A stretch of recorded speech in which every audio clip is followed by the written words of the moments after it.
Hyvällä kartturilla pitää pysyä monta asiaa käsissä samaan aikaan, pitää olla rauhallinen. Kyllä siinä vaaditaan aika paljon myös sitten paineensietokykyä näissä muuttuvissa tilanteissa. Mä olen Enni Mälkönen, rallikartan lukija.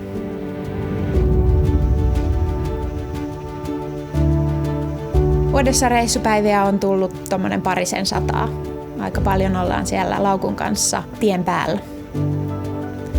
Yrityksen perustamista mä oon ajatellut jo pidemmän aikaa, mutta mä en ole oikein tiennyt, että mistä lähtee liikkeelle. Mutta sitten mä löysin tilitoimisto Angelma Mäkelän, joilla tiesin ennestään olevan urheilijoita asiakkaina. Ja Angelma et Mäkelä on auttanut yritystoiminnassa alkuun yrityksen perustamisilmoituksesta lähtien ja vastannut kaikkiin mieltä askarruttaviin kysymyksiin.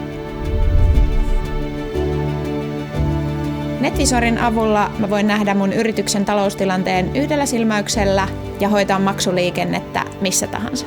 Ja NetVisorin yhteiskäytön avulla tilitoimisto näkee samat tiedot ja pystyy neuvomaan tarvittaessa.